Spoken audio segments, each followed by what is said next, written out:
The iPhone Air is Apple's boldest design refresh in years. It is almost impossibly thin at 5.64mm, yet still sturdy thanks to the use of titanium and ceramic shield. It is 6.5-inch ProMotion display and iOS 26's liquid glass makeover feel purpose-built for this form factor, even after a week of use. This still feels like Apple's most exciting design refresh in years.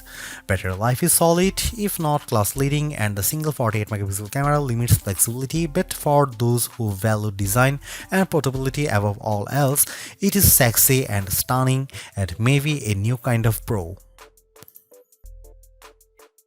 If you are following the Apple rumor cycle, we were all expecting an ultra-thin iPhone to be released, one that would potentially go thinner than the iPhone 6 or 6 Plus, be more stunning than the iPhone X, and offer a truly refreshed look and feel for the iPhone. The launch event's awe-dropping tagline set the bar high, and the iPhone Air cleared it with room to spare. It's not the first ultra-thin phone. The Galaxy S25 Edge measures in at 5.8mm, but it still feels as stunning, sleek, and sexy in my hand right now after living with it for a week as it did during my brief hands-on session following the launch event. It feels as exciting as the iPhone X in that it might give us the playbook for the modern iPhone going forward, or at least show us one half of the purportedly incoming foldable iPhone. The photos released by Apple and even those shot by me for this review only do it partial justice. The iPhone Air is the best representation yet of Apple's vision for an iPhone that's just glass. It weighs in at just 5.82 ounces or 165 grams, fully justifying the Air moniker. Much like the iPhone 17 or even Pro Max, it feels balanced, not too top heavy, not too bottom heavy. It's Goldilocks ergonomics.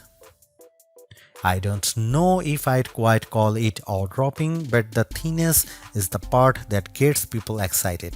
At its thinnest, the iPhone Air is 5.64mm or 0.22 inches, and the plateau only jutes out of a bit more. I was instantly wowed, and over the course of a week, I have really become accustomed to this look and feel for an iPhone. While conducting some testing over the week, I showed it to my brother and sister-in-law, who were both visibly impressed when holding it. They asked about durability and were a little stunned at the overall feel. Then came the questions about battery life and the camera, both of which I will address below, and whether the USB-C port was thinner. On that last point, it is still a regular USB-C port, but to fit it in this frame and get in this small, Apple's design team started by 3D printing a custom one. And given how thin this phone had to be, Apple went back to grade 5 titanium for the shell and sides of the device. To further enhance the looks, it has a polished finish. My sky blue review handset is different from the MacBook Air and iPad Air colors of the same name. It is a bit lighter and pastel-like. I really like it, and the Air also comes in light gold, space black, and cloud white. While the innermost layer of the iPhone Air sandwich is made of that strong titanium, which can bend slightly under pressure but is designed to spring back, it's topped and bottomed with glass and glass ceramic, specifically Ceramic Shield 2 on the front and the Ceramic Shield on the back. The rear, like the iPhone 17, is mostly frosted matte glass, while the top bump gets the glossy finish. Apple says the Air is 3 times more scratch resistant on the front, so I've still been careful sliding this in and out of my front or rear jeans pockets, and the back is 4 times more crack resistant. It also has the same IP68 rating for resistance to dust and water as the iPhone 17, 17 Pro and 17 Pro Max. It survived a light drizzle shortly after I unboxed it in Apple Park. The weather's been wet in my home state of Jersey, and the Air has shown no issues on being used in rain or surviving a dunk test. Even given the extreme thinness here, you still get the usual buttons you would expect on an iPhone. Camera control has been redesigned to live on the right hand side, and it's slightly thinner but about the same length as on other iPhones. The power or sleep button sits slightly higher on the side with the action button, volume up and volume down on the left. The main mono speaker lives at the top of some microphones, and there are two other microphones either side of the USB-C port on the bottom. This design does, as mentioned, only leave room for a single camera and likely a smaller battery inside, but Apple has also dropped the SIM card slot worldwide and opted for eSIM to save some space. The iPhone Air is stunning, attracts a lot of admiring glances, and feels like biggest refresh in iPhone design we have seen in a while. Yes, it's the same key parts, just compressed, but in use it feels like the perfect showcase for iOS 26. If you are after Apple's best design this year, I think it is clearly the iPhone Air. This is where the compromises necessitated by the iPhone Air's unfeasibly thin design begin. The iPhone Air only features a single 48 megapixel fusion camera on the back. It can shoot at 1x, a sensor crop in 2x, or a maximum digital 10x, but the quality falls off noticeably with the latter. I will cut to the chase here. If you are after the iPhone with the best cameras or even just some variety for shooting, this is probably not it. Here are some camera samples of the new iPhone Air.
Powering the iPhone Air is Apple's A19 Pro chip, which is a step up from the iPhone 17's A19 and a slightly less powerful version of the A19 Pro in the iPhone 17 Pro and 17 Pro Max without the extra cooling technology. The A19 Pro here is a 6-core CPU with 2 performance and 4 efficiency cores, a 5-core GPU and a 16-core neural engine. It's goodly faster than the A18 Pro or A18 found in the iPhone 16 Pro Max or 16, especially with various elements of iOS 26 including specializing a wallpaper and in everyday use. Compared to the standard iPhone 17, I would say performance is about neck and neck. The A19 Pro is arguably being used here to help regulate performance temperature. I did notice the iPhone Air heating up during the first few days while it was still indexing and charging, especially from 0% to about 50% before cooling as it slowed near 80%. It also warms up when multitasking with demanding apps at times. For example, if I am on a call and launch a game like Asphalt 9, the area around the camera housing on the rear can get noticeably warm, though it cools quickly as performance regulates.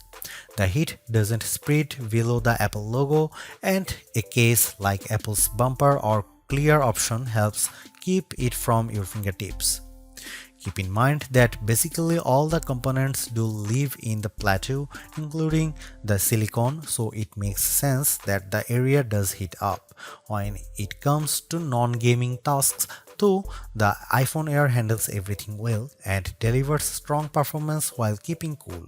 That was the case with my daily workflow consisting of calls, audio and FaceTime as well as mail, Gmail, Slack, Safari, Chrome, Edits, CapCut, the camera and the other apps. Even with creating a Genmoji or using Image Playground or another facet of Apple Intelligence, the iPhone Air didn't get especially warm.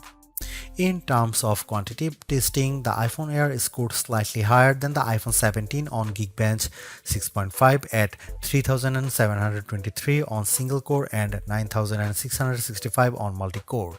That's in line with smartphones at this price range, so as we noted in our Galaxy S25 Edge review, that phone has a thermal solution for keeping things cool. We can only guess at the iPhone Air's battery size for now as Apple doesn't officially release those numbers. It is clear though that the company has squeezed as large a cell as possible inside this ultra slim smartphone. Instead of capacity, Apple provides viewing estimates up to 27 hours of downloaded video playback and 22 hours of streaming. With the $99 MagSafe battery attached, those numbers rise to 40 and 35 hours respectively, about a 65% boost. In my experience, the iPhone Air generally lasts through a workday 6 to 8 hours depending on use. That's behind the iPhone 17, 17 Pro and 17 Pro Max, but it still meets Apple's all-day standard. On the test, I took it off the charger at 7:30 am and it lasted until 5:50 pm or 10 hours and 20 minutes. At best, I recorded 6 hours and 35 minutes of active screen time. On average, I got around 4 hours and 45 minutes. During my first few fast charges, the top of the camera plateau and the area beneath it did get warm, mostly between 0% and 50% before cooling down. This isn't unusual for fast charging and reflects the component layout. Power users will likely need to recharge by the time they get home. Apple's slim MagSafe battery nearly matches the Air's profile, adding only a bit more thickness than the camera bump. It recharges intelligently throughout the day, manages heat well, and uses pocket detection to optimize charging times. Optional, yes, but it complements the iPhone Air experience nicely. The iPhone Air delivers remarkable performance in a super thin and light design that's very durable. I especially like getting A19 Pro power in something this compact, but you have to make some trade-offs for the steep $999 price. You get only a single rear camera, which means no telephoto zoom, ultra-wide or macro shots, and while the Air's battery life is solid, it's a few hours behind the iPhone 17 Pro Max.